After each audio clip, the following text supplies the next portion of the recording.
Académie de robotique TIDA chapitre 2, séquence de rêve 1 lycée Caméléon, épisode 2, 07 juillet 2021. Notre route du papier du samedi a commencé à 5 heures du matin. Mon père m'a déposé avec ma sœur cadette Abigail, un garçon manqué de 10 ans, du côté nord de l'entrepôt. Mon père avait temporairement garé son camion devant le siège de Kokomo Beach News, avec les véhicules d'autres livreurs de journaux. Abigail a grimpé dans le lit du camion et a jeté nos vélos. Elle a dit que c'était trop lent autrement. Il y avait des bosses et des égratignures sur nos deux vélos à cause de cette pratique de la sienne. Elle a sauté, a claqué le haillon et a fait signe à notre père de décoller. Nous avons emmené nos vélos à l'entrepôt et les avons appuyés contre un mur. J'ai suivi Abigail dans le bâtiment. C'était son idée d'avoir un itinéraire papier. Mes parents m'avaient confié la tâche sacrée de la protéger. J'avais accepté d'aller à TIDA Robotics à cause de la tâche tortueuse de s'occuper d'Abigail. Ce n'était pas qu'elle se comportait mal, c'était qu'elle était un garçon manqué de part en part. Elle était physiquement plus forte et plus rapide que moi. Nous nous sommes dirigés vers le comptoir, où Madame Bellefonte, la secrétaire, a placé 2 piles de journaux devant Abigail. Nous l'avons remerciée et nous sommes sortis. Nous avons rapidement enroulé les journaux, les avons attachés et en avons chargé dans les paniers avant de nos vélos. Le reste, nous le mettons dans nos sacs à dos. Abigail a mis son casque et a décollé. Je me suis précipitée et j'ai roulé après elle. Abigail, attends. Comme à chaque fois que je lui avais demandé de faire quelque chose, elle m'a ignoré. Elle m'attendait au sommet d'une colline à l'intersection de Jessie Lane et King Hawaiian. J'étais totalement essoufflée et à bout de souffle. Son itinéraire a commencé sur King Hawaiian, une route plate d'1 kilomètre de long avec de nombreux chiens déchaînés. Abigail a jeté des journaux dans les cours avant de ceux qui se sont abonnés. Elle se rappelait très bien qui s'était abonné et qui ne l'avait pas fait. Une fois, elle m'a fait récupérer une copie dans la cour d'un non-abonné que j'avais jeté là par erreur. C'était aussi l'une des maisons avec des chiens en laisse. Nous arrivâmes à un rond-point dont les bras s'étendaient sur 3 autres rues. Nous avons tenu bon. King Hawaiian est devenu Kokomo Beach Road. Seuls 25 foyers y sont abonnés. La route a subi une dégradation de 3%. J'ai eu beaucoup plus de facilité sur cette route. Au moment où nous avons atteint la maison de notre dernier abonné, le soleil s'était complètement levé et il faisait jour. À l'intersection suivante, notre maman nous attendait avec la camionnette familiale. À 9 heures, Abigail et moi avons terminé nos tâches ménagères et nos responsabilités du samedi, nous étions maintenant libres de corvée. Abigail était dans le salon avec nos autres frères et sœurs plus âgés, Lynn, 14 ans, et Enoch, 16 ans. Ils jouaient à des jeux vidéo. Le seul son entendu venait d'Abigail. J'étais dans la chambre de mes parents. J'utilisais leur ordinateur de bureau pour Skype avec mes coéquipiers. Nos progrès en beignets avaient été annoncés à nos parents par le directeur Jacqueline. Les visages d'Isaiah et de Valérie se dessinaient avec tristesse. Jade parlait de son agacement face à l'incident de piratage. Jusqu'à présent, notre plan pour percer le coffre de TIDA était tout sauf complet. Rien que l'idée de devoir retourner au King Hawaiian Junior High School et de m'occuper d'Abigail tous les jours après l'école m'a fourni une motivation extrême. Finalement, nous avons décidé de nous retrouver au Venue Bowling au sommet de TIDA Robotics. Kai et Maoi avaient rejoint l'équipe Barbie Doll dans ses efforts pour faire des ravages dans l'équipe David et l'équipe Sakura.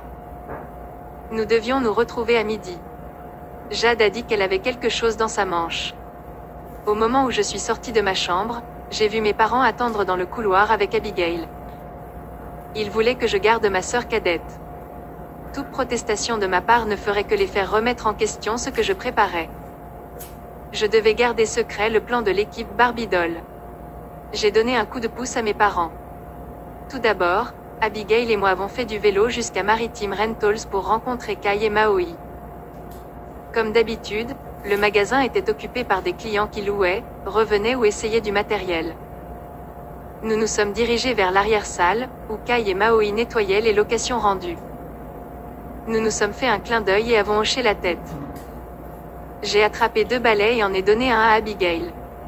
Elle l'a accepté avec prudence et a dit qu'elle devrait être payée pour son temps et son travail.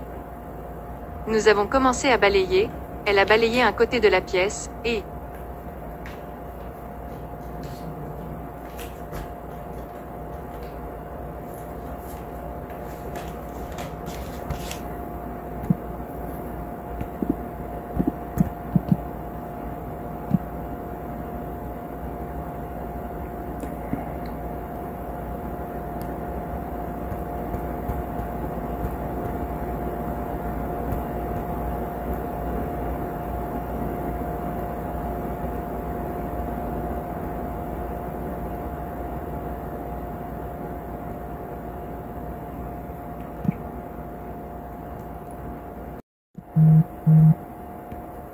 Académie de robotique TIDA chapitre 2, séquence de rêve lycée Caméléon, épisode 2, 07 juillet 2021.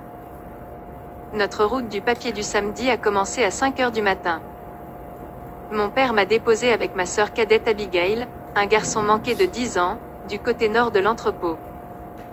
Mon père avait temporairement garé son camion devant le siège de Kokomo Beach News, avec les véhicules d'autres livreurs de journaux. Abigail a grimpé dans le lit du camion et a jeté nos vélos. Elle a dit que c'était trop lent autrement. Il y avait des bosses et des égratignures sur nos deux vélos à cause de cette pratique de la sienne. Elle a sauté, a claqué le haillon et a fait signe à notre père de décoller. Nous avons emmené nos vélos à l'entrepôt et les avons appuyés contre un mur. J'ai suivi Abigail dans le bâtiment. C'était son idée d'avoir un itinéraire papier. Mes parents m'avaient confié la tâche sacrée de la protéger. J'avais accepté d'aller à TIDA Robotics à cause de la tâche tortueuse de s'occuper d'Abigail. Ce n'était pas qu'elle se comportait mal, c'était qu'elle était un garçon manqué de part en part. Elle était physiquement plus forte et plus rapide que moi. Nous nous sommes dirigés vers le comptoir, où Madame Bellefonte, la secrétaire, a placé 2 piles de journaux devant Abigail. Nous l'avons remerciée et nous sommes sortis. Nous avons rapidement enroulé les journaux, les avons attachés et en avons chargé dans les paniers avant de nos vélos. Le reste, nous le mettons dans nos sacs à dos. Abigail a mis son casque et a décollé. Je me suis précipitée et j'ai roulé après elle. Abigail, attends. Comme à chaque fois que je lui avais demandé de faire quelque chose, elle m'a ignoré. Elle m'attendait au sommet d'une colline à l'intersection de Jessie Lane et King Hawaiian. J'étais totalement essoufflée et à bout de souffle. Son itinéraire a commencé sur King Hawaiian, une route plate d'1 kilomètre de long avec de nombreux chiens déchaînés. Abigail a jeté des journaux dans les cours avant de ceux qui se sont abonnés. Elle se rappelait très bien qui s'était abonné et qui ne l'avait pas fait. Une fois, elle m'a fait récupérer une copie dans la cour d'un non-abonné que j'avais jeté là par erreur. C'était aussi l'une des maisons avec des chiens en laisse. Nous arrivâmes à un rond-point dont les bras s'étendaient sur 3 autres rues. Nous avons tenu bon. King Hawaiian est devenu Kokomo Beach Road. Seuls 25 foyers y sont abonnés. La route a subi une dégradation de 3%. J'ai eu beaucoup plus de facilité sur cette route. Au moment où nous avons atteint la maison de notre dernier abonné, le soleil s'était complètement levé et il faisait jour. À l'intersection suivante, notre maman nous attendait avec la camionnette familiale. À 9 h, Abigail et moi avons terminé nos tâches ménagères et nos responsabilités du samedi. Nous étions maintenant libres de corvée. Abigail était dans le salon avec nos autres frères et sœurs plus âgés, Lynn, 14 ans, et Enoch, 16 ans. Ils jouaient à des jeux vidéo. Le seul son entendu venait d'Abigail. J'étais dans la chambre de mes parents. J'utilisais leur ordinateur de bureau pour Skype avec mes coéquipiers.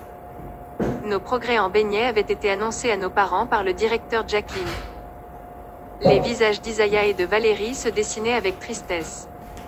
Jade parlait de son agacement face à l'incident de piratage. Jusqu'à présent, notre plan pour percer le coffre de TIDA était tout sauf complet.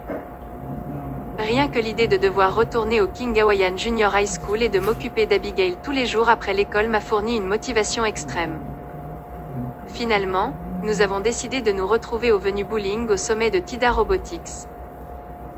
Kai et Maoi avaient rejoint l'équipe Barbie Doll dans ses efforts pour faire des ravages dans l'équipe David et l'équipe Sakura. Nous devions nous retrouver à midi. Jade a dit qu'elle avait quelque chose dans sa manche.